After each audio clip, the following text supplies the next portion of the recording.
Welcome to the 1,000 Nights and 1 Night. Now, when it was the 591st night, she said, "It hath reached me, O auspicious king, that when the king heard the story, he turned from slaying his son. But on the 6th day, the favorite came in to him, hending a naked knife in her hand, and said to him, Know, O my lord, that except thou hearken to my complaint, and protect thy right and thine honor against these thy ministers, who are banded together against me to do me wrong, I will kill myself with this knife, and my blood will testify against thee on the day of doom. Indeed, they pretend that women are full of tricks and malice and perfidy, and they design thereby to defeat me of my due and hinder the king from doing me justice. But behold, I will prove to thee that men are more perfidious than women by the story of the king among the kings, and how he gained access to the wife of a certain merchant." "And what passed between them?" asked the king. And she answered, "I have heard tell, O august king, a tale of the king's son and the merchant's wife. A certain merchant, who was addicted to jealousy, had a wife that was a model of beauty and loveliness, and of the excess of his fear and jealousy of her, he would not abide with her in any town, but built her a pavilion without the city, apart from all other buildings. And he raised its heights and strengthened its doors, and provided them with curious locks. And when he had occasion to go into the city, he locked the doors and hung the keys about his neck. One day, when the merchant was abroad, the king's son of that city came forth to take his pleasure and solace in the open country without the walls, and seeing the solitary pavilion, stood still to examine it for a long while. At last he caught sight of a charming lady looking and leaning out of one of the windows, and being smitten with amazement at her grace and charms, cast about for a means of getting to her, but could find none. So he called up one of his pages, who brought him ink case and paper, and wrote her a letter, setting forth his condition for love of her. Then he set it on the pile point of an arrow, and shot it at the pavilion, and it fell in the garden, where the lady was then walking with her maidens. She said to one of the girls, "Hasten, and bring me young letter." For she could read writing, and when she had read it and understood what it said, in it his love and passion, yearning and longing, she wrote him a merciful reply, to the effect that she was smitten with a yet fiercer desire for him, and then threw the letter down to him from one of the windows of the pavilion. When he saw her, he picked up the reply, and after reading it, came under the window and said to her, "Let me down a thread, that I may send thee this key, which do thou take and keep it by thee." So she let down a thread, and he tied the key to it. Then he went away, and repairing to one of his father's wazirs, complained to him of his passion for the lady, and that he could not live without her. And the minister said, "And how dost thou bid me contrive?" Quoth the prince, "I would have thee set me a chest, and commit it to the merchant, feigning to him that it is thine, and desiring him to keep it for thee in his country house some days, that I may have will of her. Then do thou demand it back from him." The wazir answered, "With love and gladness." So the prince returned to his palace, and fixed the padlock, the key whereon he had given the lady, on a chest he had by him, entered therein. Then the wazir locked it upon him, and setting it on a mule, carried it to the pavilion of the merchant, who, seeing the minister, came forth to him, and kissed his hand, saying, "Belike our lord the wazir hath some need or business, which we may have the pleasure and honor of accomplishing for him." Quoth the minister, "I would have thee set this chest in the safest and best place within thy house, and keep it till I seek it of thee." So the merchant made the porters carry it inside, and set it down in one of his store closets, after which he went out on his business. As soon as he was gone, his wife aroused, and went up to the chest, and unlocked it with the key the king's son had given her, whereupon there came forth a youth like the moon. When she saw him, she donned her richest raiment, and carried him to her sitting saloon, where they abode 7 days, eating and drinking and making merry. And as often as her husband came home, she put the prince back into the chest, and locked it upon him. One day the king asked for his son, and the wazir hurried off to the merchant's place of business, and sought of him the chest. And Shahrazad perceived the dawn of the day, and ceased to say her permitted say. Now, when it was the 592nd night, she said, "It hath reached me, O auspicious king, that when the wazir reached the merchant's counting house, he asked for the box. The man accordingly repaired in haste to his pavilion, contrary to his custom, and knocked at the door. When his wife was ware of him, she hurried the prince back into the chest, but in her confusion forgot to lock it. The merchant bade the porters take it up and carry it to his house in the town. So they took it up the box by the lid, whereupon it flew open, and lo, the prince was lying within.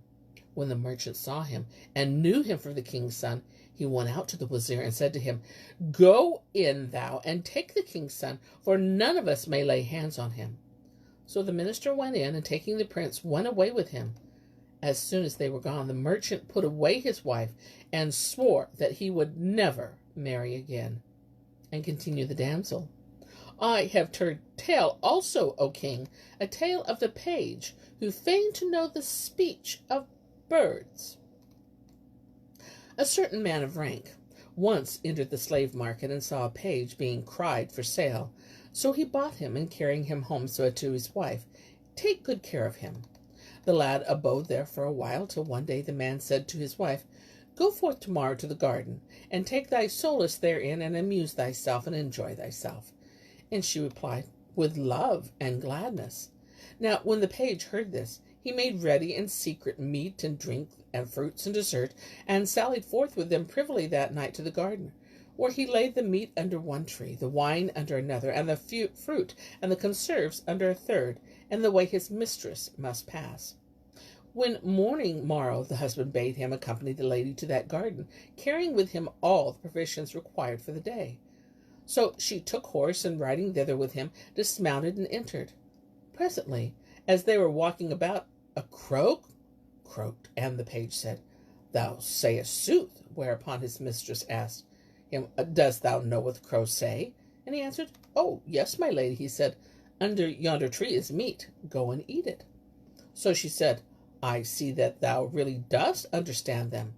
Then she went up to the tree, and finding a dish of meat ready dressed, was assured that the youth told the truth, and marveled with exceeding marvel. They ate of the meat, and walked about a while, taking their pleasure in the garden, till the crow croaked a second time. And the page again replied, 'Thou sayest sooth.' 'What saith he?' quoth the lady. And quoth the page, 'O my lady, he saith that under such a tree are a gugglet of water flavored with musk, and a pitcher of old wine.' So she went up with him to the tree, and finding the wine and water there, redoubled in wonderment and amazement, and the page was magnified in her eyes. They sat down and drank, then arose and walked in another part of the garden. Presently the crow croaked again, and the page said, 'Thou sayest sooth?' Saith the lady, 'What saith he now?' And the page replied, 'He said that under yonder tree are fruits fresh and dried.' So they went thither, and found all he had said, and sat down and ate. Then they walked about again, till the crow croaked a fourth time, whereupon the page took up a stone and threw it at him. Quoth she, 'What said he, that thou shouldest stone him?' 'O my lady,' answered he, 'he said what I cannot tell thee.' 'Say on,' rejoined she, 'and be not abashed in my presence, for there is naught between me and thee.' But he ceased not to say no, and she pressed him to speak, till at last she conjured him to tell her, and he answered, 'The crow said to me, Do with thy lady even as doth her husband.' When she heard his words, she laughed till she fell backward, and said, 'This is a light matter, and I may not gainsay thee therein.' So saying, she went up to the tree, and spreading the carpet under it, lay down, and called to him to come to her and do her need. When lo, her husband, who had followed them unawares, and saw this, called out to the page, saying, 'Harkye, boy, what ails thy mistress to lie there weeping?' Answered the page, 'O my lord, she fell off the tree and was killed, and none but Allah, be he extolled and exalted, restored her to thee. Wherefore she lay down a while to recover herself by rest. When the lady saw her husband standing by her head, she rose and made a sign of weakness and pain, saying, 'O my back, O my sides, come to my help, O my friends. I shall never survive this.' So her husband was deceived, and said to the page, Fetch thy mistress's horse, and set her thereon. Then he carried her home, the boy holding one stirrup, and the man the other, and saying, Allah vouchsafe thee ease and recovery. These, then, O king, said the damsel, are some instances of the craft of men and their perfidy. Wherefore let not thy wazirs turn thee from succouring me and doing my justice. Then she wept. And when the king saw her weeping, for she was the dearest to him of all his slave girls, he once more commanded to put his son to death. But the sixth minister entered, and kissing ground before him, said, May the Almighty advance the king. Verily, I am a loyal counselor to thee, in that I counsel thee to deal deliberately in the matter of thy son. And Shahrazad perceived the dawn of the day, and ceased to say her permitted say. Now, when it was the 593rd night, she said, It hath reached me, O auspicious king, that the sixth wazir said, O king, deal deliberately in the matter of thy son, for falsehood is as smoke, and fact is built on base which shall not be broken. Yea, and the light of sooth dispelleth the night of untruth. Know that the perfidy of women is great, even as saith Allah the Most High in his holy book, Verily, the malice of you is great. And indeed, a tale hath reached me that a certain woman befooled the chiefs of the state on such wise as never did any before her. Asked the king, And how was that? And the wazir answered, I have heard tell, O king, as following, the concerning the lady and her 5 suitors. A woman of the daughters of the merchants was married to a man who was a great traveler. It chanced once that he set out for a far country, and was absent so long that his wife, for pure unity, fell in love with a handsome young man of the sons of the merchants, and they loved each other with exceeding love. One day the youth quarreled with another man, who lodged a complaint against him with the chief of police, and he cast him into prison. When the news came to the merchant's wife, his mistress, she well nigh lost her wits. Then she arose, and donning her richest clothes, repaired to the house of the chief of police. She saluted him, and presented a written petition to this purport. He thou hast clapped in jail is my brother, such and such, who fell out with such an one, and those who testified against him bore false witness. He hath been wrongfully imprisoned, and I have none other to come in to me, nor provide for my support. Therefore, I beseech thee of thy grace to release him. When the magistrate had read the paper, he cast his eyes on her, and fell in love with her forthright. So he said to her, Go into the house till I bring him before me. Then I will send for thee, and thou shalt take him. O my lord, replied she, I have none to protect me save Almighty Allah. I am a stranger, and may not enter any man's abode. Quoth the Wali, I will not let thee go, except thou come to my house, and I take my will of thee. Rejoined she, If it must be so, thou must needs come to my lodging, and sit and sleep the siesta, and rest the whole day there. And where is thy abode? Asked he. And she answered, In such a place, and appointed him for such a time. Then she went out from him, leaving his heart taken with love of her, and she repaired to the Qazi of the city, to whom she said, O our lord the Qazi. He exclaimed, Yes. And she continued, Look into my case, and thy reward be with Allah the Most High. Quoth he, Who hath wronged thee? And quoth she, O my lord, I have a brother, and I have none but that one, and it is on his account that I have come to thee, because the Wali hath imprisoned him for a criminal, and men have borne false witness against him that he is a wrongdoer, and I beseech thee to intercede for him with the chief of police. When the Qazi looked on her, he fell in love with her forthright, and said to her, Enter the house, and rest a while with my handmaids, whilst I send to the Wali to release thy brother. If I knew the money fine which is upon him, I would pay it out of my own purse, so I may have my desire of thee, for thou pleasest me with thy sweet speech. Quoth she, If thou, O my lord, do thus, we must not blame others. Quoth he, And thou wilt not come in when thy ways. Then said she, And thou wilt have it so, O our lord, it will be privyer and better in my place than in thine, for here are slave girls and eunuchs and goers in and comers out, and indeed I am a woman who wotteth not of this fashion, but needeth complaineth. Asked Kazi, And where is thy house? And she answered, In such a place, and appointed for him the same day and time as the chief of police. Then she went out from him to the wazir, to whom she preferred her petition for the release from prisoner of her brother, who was absolutely necessary to her. But he also required her of herself, saying, Suffer me to have my will of thee, and I will set thy brother free. Quoth she, And thou wilt have it so be in my house, for there it will be privier both for me and thee. It is not far distant, and thou knowest that which behoveth us women of cleanliness and adornment. Asked he, Where is thy house? In such a place, answered she, and appointed him for the same time as the two others. Then she went out from him to the king of the city, and told him her story, and sought of him her brother's release. Who imprisoned him? Inquired he. And she replied, 'Twas thy chief of police. When the king heard her speech, it transpierced his heart with the arrows of love, and he bade her enter the palace with him, that he might send to the Kazi and release her brother. Quoth she, O king, this thing is easy to thee, whether I will or nill, and if the king will indeed have this of me, it is of my good fortune. But if he come to my house, he will do me the more honor by setting step therein, even as saith the poet. O my friends, have you seen or have you heard of his visit, whose virtues I hold so high? Quoth the king, We will not cross thee in this. So she appointed him for the same time as the other three, and told him where the house was. And Shahrazad perceived the dawn of the day, and ceased to say her permitted say.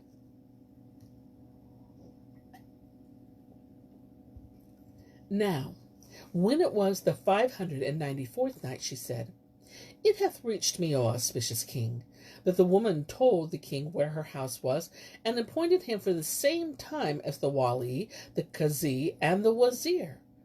Then she left him, and betaking herself to a man which was a carpenter, said to him, I would have thee make me a cabinet with 4 compartments, one above each other, each with its own door for locking up. Let me know thy hire, and I will give it to thee. Replied he, My price will be 4 dinars. But, O noble lady, and well protected, if thou wilt vouchsafe me thy favours, I will ask nothing of thee. Rejoined she, And there be no help but that thou have it so, then make thou 5 compartments with their padlocks. And she appointed him to bring it exactly on the day required. Said he, It is well. Sit down, O my lady, and I will make it for thee forthright, and after I will come to thee at my leisure. So she sat down by him whilst he fell to work on the cabinet, and when he had made an end of it, she chose to see it once carried home, and sat up in the sitting chamber. Then she took 4 gowns and carried them to the dyer, who dyed them each of a different color. After which she applied herself to making ready meat and drink and fruits and flowers and perfumes. Now, when the appointed trysting day came, she donned her costliest dress, and adorned herself, and scented herself, then spreading the sitting room with various kinds of rich carpets, and sat down to await who should come.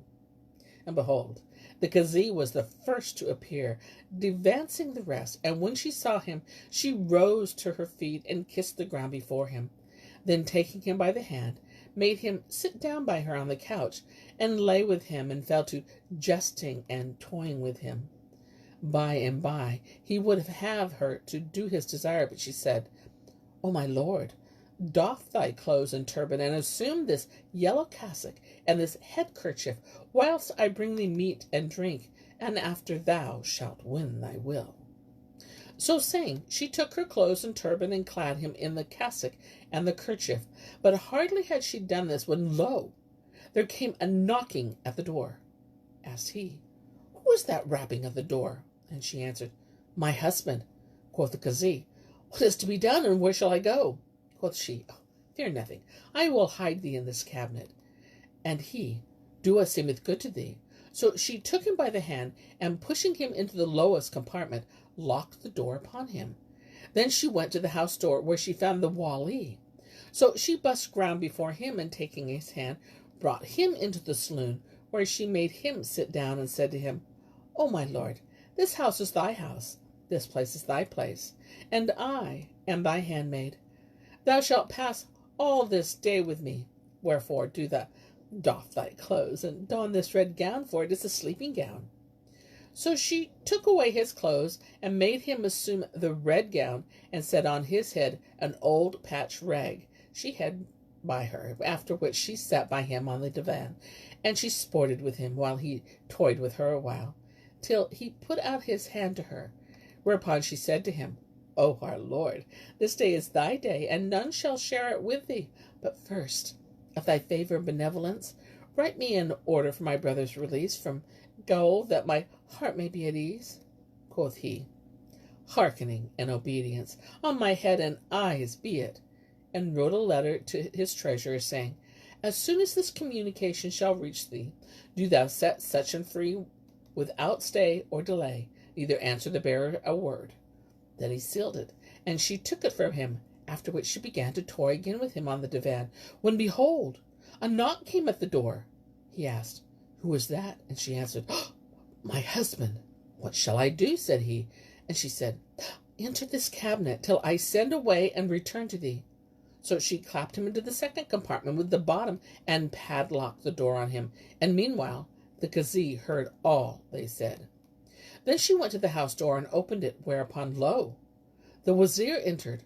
She bussed the ground before him, and received him with all honour and worship, saying, O my lord, thou exaltedst by thy coming to our house.